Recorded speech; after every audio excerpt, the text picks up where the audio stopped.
老爸，救救我！我被包围了。大儿，我现在就过去。兄弟吃了汤，上！神龙摆尾，唯快不破。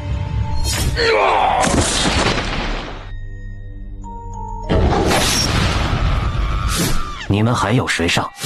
老爸，你的神龙摆尾好厉害，可是我就学了半桶水。你已经很不错了，不过这尾巴甩起来也不是一朝一夕能练成的，需要长时间锻炼才可以。没想到小小桂鱼居然能伤了我们几个兄弟。你老爸灭霸，我不是照样灭了他？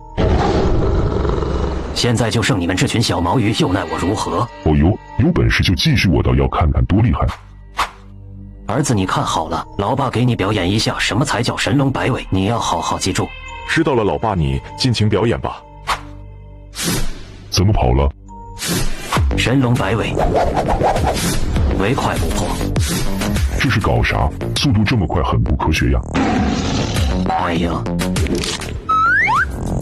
老爸，你怎么了？突然腰疼了。哎呀，就这点力量跟我玩是吧？不过我发现一个问题，只要我近距离跟你纠缠，你是发挥不到最大力量的。那又怎么样？对付你需要最大力量吗？要不是你皮糙肉厚，早就凉凉了。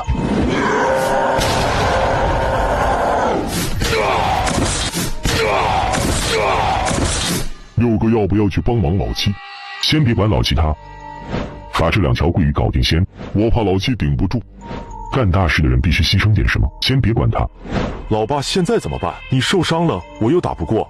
大儿，现在依我看，估计咱们要凉凉了。能跟老爸一起凉凉道也不为过。想得美，他们一人一口把咱们分了到肚子里边去，我们怎么可能会一起凉凉呢？说的没错，你们马上要成为我们今天口粮了。六哥，快看，有好东西过来了。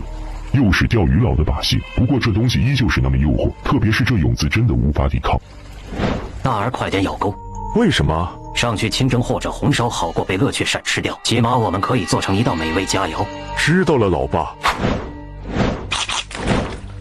六哥，他们吃钓鱼佬的鱼钩跑了，吃鱼钩跑了是吧？我也来。这是什么鱼啊？感觉是要直接飞上岸来了。对，我也是这样。呵呵，我也不例外。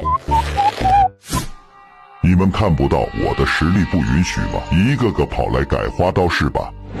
今天就算是身上开花，也要跟你同归于尽。为了恶雀鳝家族壮大，我族恶雀鳝从来就不怕事，就是身上改成肉酱打鱼丸也阻止不了我们向你们复仇。谁给你们勇气这么说？入侵人家领土说的那么好听是吧？今天来到这里的恶雀鳝一条也别想跑。怎么回事，大哥？我来救你们。别想去救鱼，过我们这关先。最好给我走开，别惹我。六哥怎么也被钓上去？快上水了，快上水了！我的也是。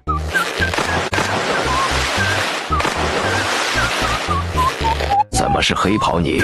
还有这是恶雀鳝家族吗？是老师你。